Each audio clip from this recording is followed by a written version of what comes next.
Orya English Language Program. د اوریا د انګلیسي ژبې خپرونه برنامه لسانی انګلیسي اوریا وړاندې کوونکی عارف اوریا.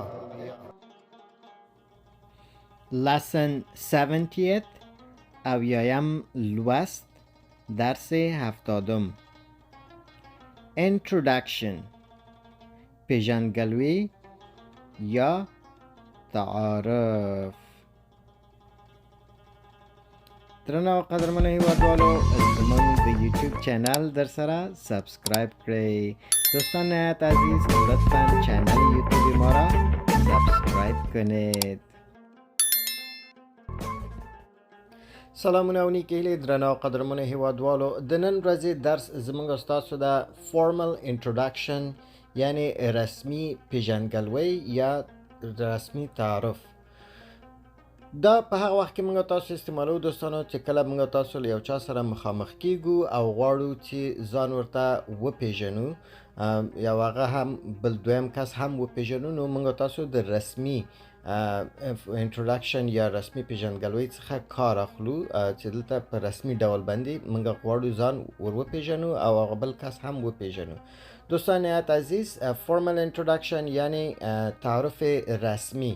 وقتی که با یک نفر روبرو میشیم و میخوایم که خود معرفی کنیم و اونا را هم بشناسیم، پس به این شکل ما امرایش سلام علیکی میکنیم و خود معرفی میکنیم. پس بیان که در مثال و یا محاوره ببینیم. ناراضی دوستان چې په محاوره کې وګورو. دوستانو په دې کې دغه دوه کسان دي، یو بل سره مخامخ کیږي او غواړي چې ځان معرفي کړي او سلام مچي بیا ځان معرفي کوي. اول کس S1 ده او دویم کس S2 ده.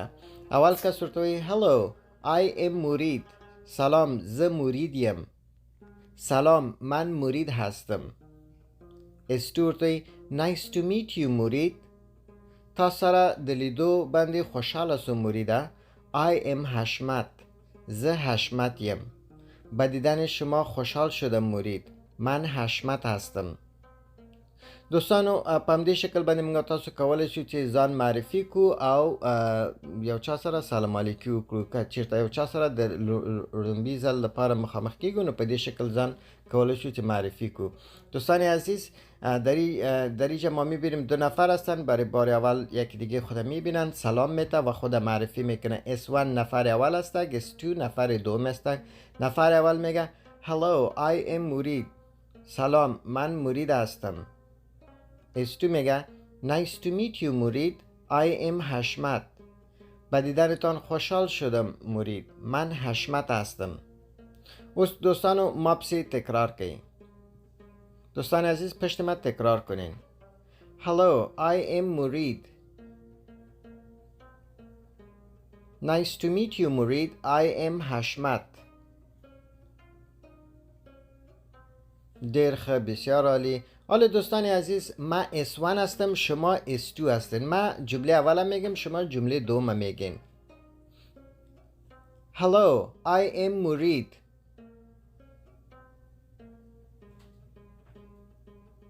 بسیار عالی. حالا دوستان عزیز ما نفر دوم هستم، شما نفر اول هستین. دوستان اوس زه دویم کسیم، تاسو اول کسی هستی. اول جمله تاسو وای، دویم جمله زه وایم. Nice to meet you مرید. I am حشمت. ډیر ښه. دوستانو نو په دې شکل باندې موږ تاسو کولی شو یو چا سره سلام علیکم وکړو او ځان ورته معرفي کړو. نو راځئ چې یو بل مثال هم وګورو. دوستانو په دې ځای کې هم دوه کسان دي سره مخامخ کیږي او غواړي چې یو بل سره سلام علیکم وکړي او ځان ورته معرفي کړي. نو په انګلیسي کې په دې شکل باندې کوو. S1 اول کس ورته وایي hello I am نجیب. سلام زه نجیب یم. دویم کس ورته وایي pleased to meet you نجیب. I am ساحل. pleased to meet you نجیب. I am ساحل. ستاسو په لیدو باندې خوشحاله سوم نجیبه. زه ساحل یم. دوستانو دغه pleased to meet you, nice to meet you او glad to meet you ټول یو معنا لري. کولای شئ چې د pleased to meet you په ځای باندې nice to meet you وای یا glad to meet you وای، بیا ځان ورته معرفی کنید. دوستان عزیز در اینجا همچنان دو نفر هستند، با هم روبرو میشن، سلام میتن و خود معرفی میکنه. در انگلیسی به چه قسم ما شما میکنیم؟ نفر اول میگه Hello, I am نجیب. سلام، من نجیب هستم. نفر دوم میگه Pleased to meet you نجیب. I am ساحل. با ملاقاتتان خوشحال شدم نجیب. من ساحل هستم. دوستانو وسی ما پسی تکرار کی. دوستان عزیز پشت ما تکرار کنین. Hello, I am نجیب. Pleased to meet you نجیب. I am ساحل. آفرین، ډیر ښه. اوس دوستانو زه S1 یم، تاسو S2 هستی. زه اوله جمله وایم، تاسو دویمه جمله وایید. دوستان عزیز حال من S1 هستم، شما S2 هستین. من جمله اوله میخوانم، شما جمله دومه بخوانین. Hello, I am نجیب.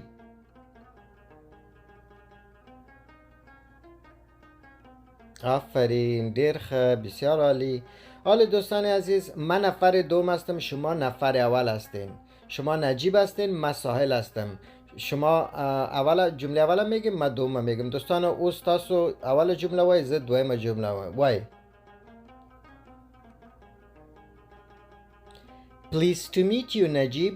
I am ساحل.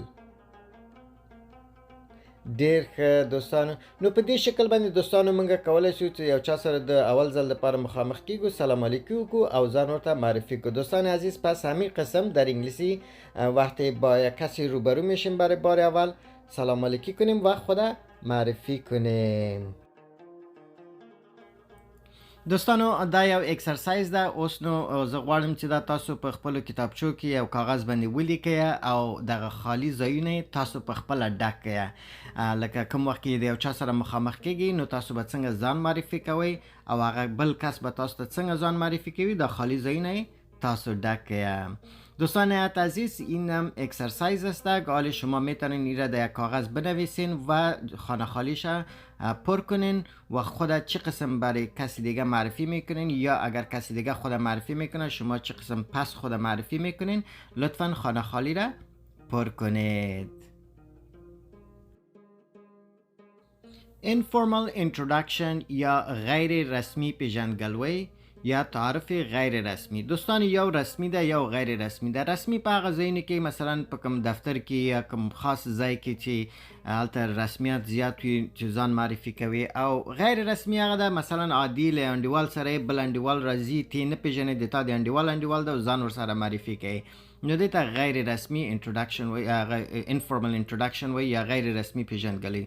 دوستان عزیز یکی فرمال انټروډکشن است، یکی هم انفورمال انټروډکشن است. فرمال مثلا در جای دفاتر و جایی که خود معرفی میکنین و غیر رسمی مثلا یک دوستان با دوست دیگه خود میاد که او را شما نمیشناسین و میخواین که خود معرفی کنین، به طور غیر رسمی خود معرفی میکنین. رسمیش خو یاد گرفتیم، مال غیر رسمیش چی قسم است؟ پس بیاین که در مثال ببینیم. دوستان رسمی خو مذکر، نو راځي چې غیر رسمی څه رقم ده دا هم په مثالونو کې سره یو ځای زده کړو. دوستانو په دې کې غیر رسمی پیژندګلوي ده چې دوه کسان مخامخ کیږي او ځانونه سره معرفي کوي. اول وای S1 وای Hi, I am حنیف. سلام، زه حنیف یم. دویم کس ورته وای Glad to meet you حنیف. My name is اجمل. خوشحال هستم ستاسو په لیدو حنیفه. زه اجمل یم. دوستان عزیز اینجا هم دو نفر هستند که اینا غیر رسمی خود معرفی میکنن. نفر اول میگه Hi, I am حنیف. سلام، من حنیف هستم. نفر دوم میگه Glad to meet you حنیف. My name is اجمل. Glad to meet you حنیف. My name is اجمل. خوشحال شدم به دیدنتان حنیف. اسم من اجمل است. دوستان اوس ماپ سے تکرار که. دوستان لطفاً پشت ما تکرار کنین. Hi, I am حنیف. Glad to meet you حنیف.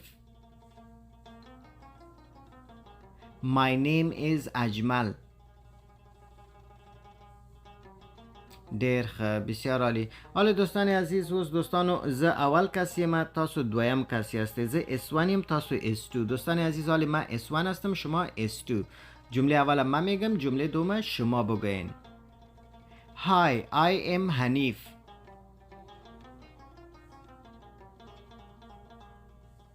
ډیر ښه، بسیار عالی. حالا دوستان عزیز، شما نفر اول هستین، من نفر دوم. اوس دوستانو تاسو اول کسی هستید، زه دویم. Why? Glad to meet you, Hanif. My name is اجمل. ډیر ښه، بسیار عالی.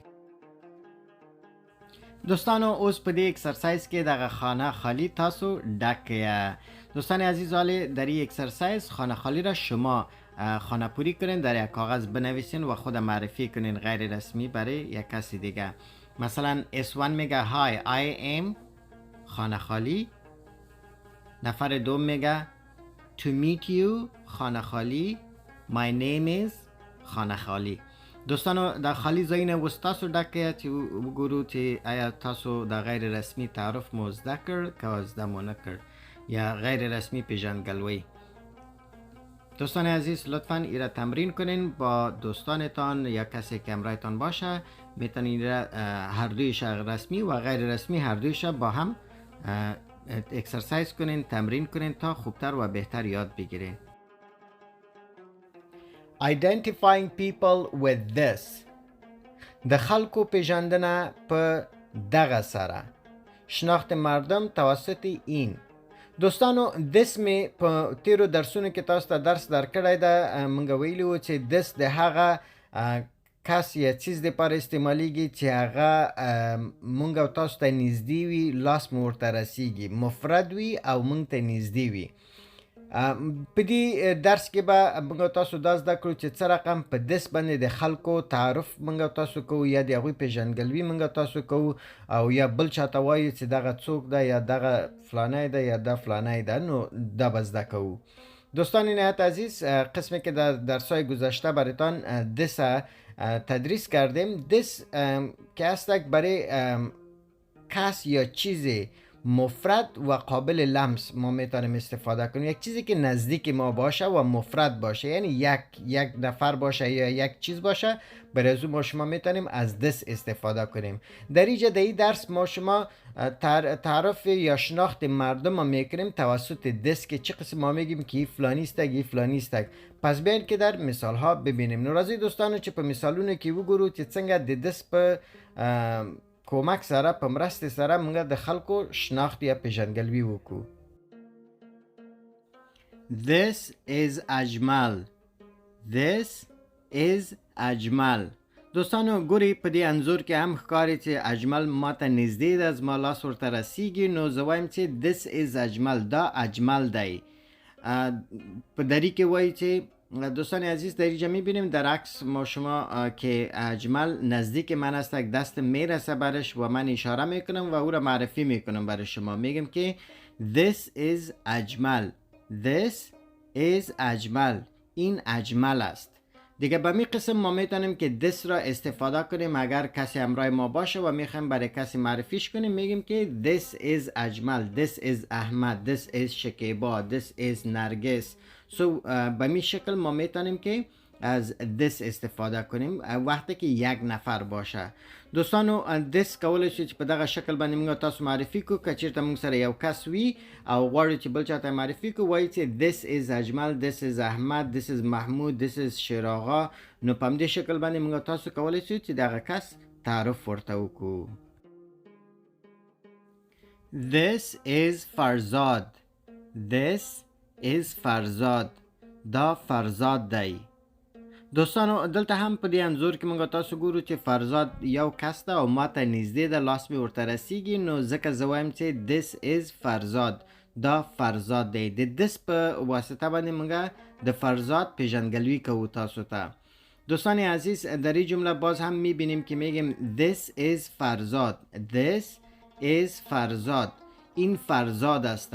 میبینیم که فرزاد یک نفر استک و نزدیک ما استک، دست میرسه برش، پس به می خاطر ما از this استفاده کردیم و توسط this فرزاد را برای شما معرفی میکنم. میگم که this is فرزاد، این فرزاد استک. پس همین قسم دوستان عزیز شما میتونین که this را استفاده کنین و کسانی که نزدیک شما باشه و یه وقتی یک نفر باشه توسط this معرفی میکنین. اوس نو دوستانو تاسو دغه درې جملې راته مکمل کړئ او هر څوک چې تاسو څنګه کې نږدې وي دغه نوم پکې ولیکئ. مثلا this is یو کس نوم، this is او this is. دا درې دانی دي، دا تاسو خانه پوری که. دوستان عزیز حال شما این سه جمله را مکمل کنین و اسمای نفرای مختلف بنویسین که نزدیک شما باشه و دستتان میرسه برش اونا را معرفی کنین. دوستانو په دې تیر سلاید کې موږ تاسو ولیدل چې هلته د خلکو پیژندنه د دغه په واسطه باندې و. په دې ځای کې وایي چې identifying people with that، دلته د خلکو پیژندنه د هغه په واسطه، دلته هغه استعمالو. هغه یا دغه that چې دا په هغه وخت کې استعمالیږي چې یو کس یا یو چیز لمونږ نه لرې وي، یعنی زمونږ لاس ورته نه رسیږي. که چېرته نږدې وي هغې دپاره this استعمالوو او که چېرته لرې وي د هغې دپاره that استعمالوو. نو په دې ځای کې د یو کس موږ معرفي کوو چاته، خو هغه موږ نه لرې ده، لاس مو ورته نه رسیږي. دوستان عزیز قسمی که در درس گذشته گفتیم که شناخت مردم بود توسط این، در اینجا شناخت مردم است توسط آن. آن یا that در وقت استفاده میشه که یک چیز یا یک کس مفرد باشه و قابل لمس نباشه، از ما دور باشه، دست ما نمیرسه. پس در اینجا ما چی را یاد میگیریم؟ این را یاد میگیریم که چی قسم یک نفر وقتی که از ما دور باشه، دست ما نمیرسه، برای کسی دیگه معرفیش میگیریم. پس بیاین که در مثال ها ببینیم. That is سید اجمل. That is سید اجمل. دوستانو دلته ګورو په دې جمله کې موږ تاسو that استعمال کړی ده. that مو ځکه استعمال کړی دلته د اجمل د سید اجمل پيژندګلوي له تاسو سره کومه، او that مې ځکه ورته استعمال کړی چې سید اجمل له ما نه لرې ده، لاس مې ورته نه رسیږي، نو ځکه وایم چې هاغه سید اجمل دی، هاغه سید اجمل دی، او یا آن سید اجمل استک. دوستان عزیز در این جمله میبینیم که that استفاده شده به خاطر که سید اجمل که استک از من دور استک، دستم نمیرسه برش و میخوایم که سید اجمل برای شما معرفی کنم. پس میگم که that is سید اجمل. that is سید اجمل. اگر کس نزدیک باشه دست ما میرسه میگیم this is سید اجمل، اگر دور باشه دست ما نمیرسه پس میگیم که that is سید اجمل. نو دوستانو په همدې شکل باندې موږ تاسو کولی شو چې یو څوک که چېرته له موږ نه لرې وي، یو کس وي او غواړو چې معرفي کړو، نو موږ کولی شو چې that ورته استعمال کړو. اوس نو دوستانو دغه درې جملې دي، قلم و کاغذ را واخلئ او دا تاسو خپله خانهپوري کې ډکې کړئ.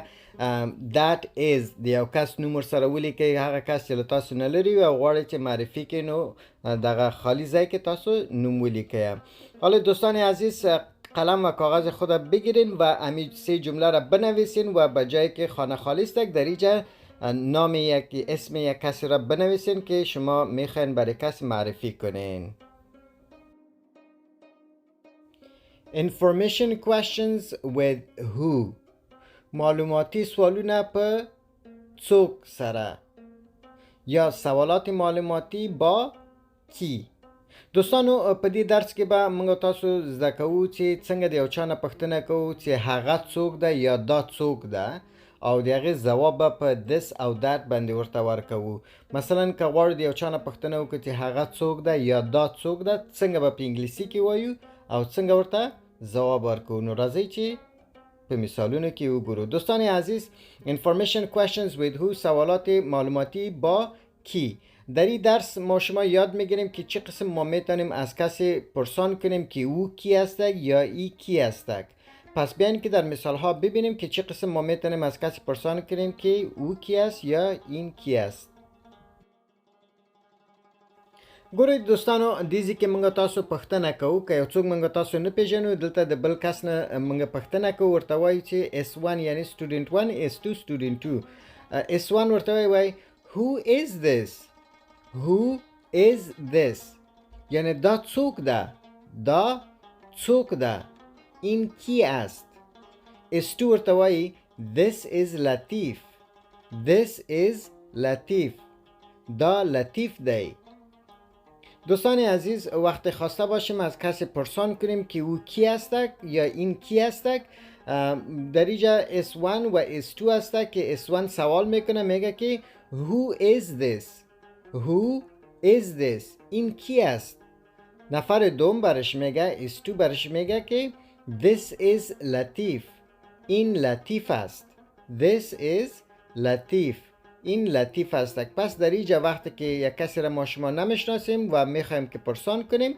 میگیم که who is this اگر نزدیک باشه who is this اگر دور باشه باز میگیم که who is that who is that که دوستانو کچیرتا نزدی وی who is this او کچیرتا لری وی who is that بیوی this is لطیف یا that is لطیف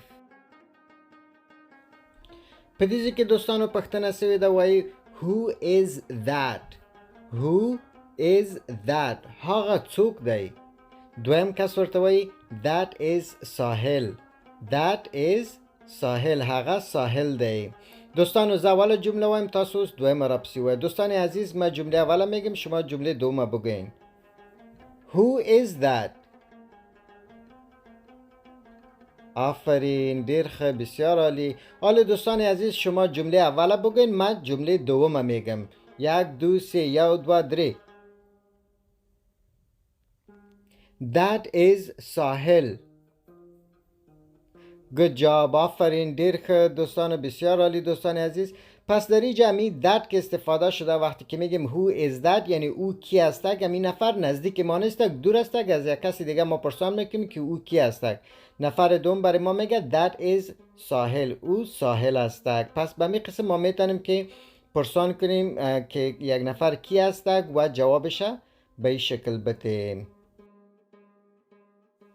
اکسرسایز یا تمرین دوستانو د اکسرسایز وخت سو اوس له تاسو څخه هیله کوم چې په کامنټ کې په هو باندې سوالونه وکړئ او ځواب هم ورته ولیکئ چې مثلا غواړئ یو کس تاسو نه پیژنئ او دغه پوښتنه کوئ چې who is that یا who is this باندې په کامنت کې راته جملې ولیکئ دوستان عزیز حالا شما در کامنت برایم سوالا را بنویسین با who is this با who is that و جوابایش را نیز بنویسین ستاسو د کامنتونو په هیله با امید کامنت های شما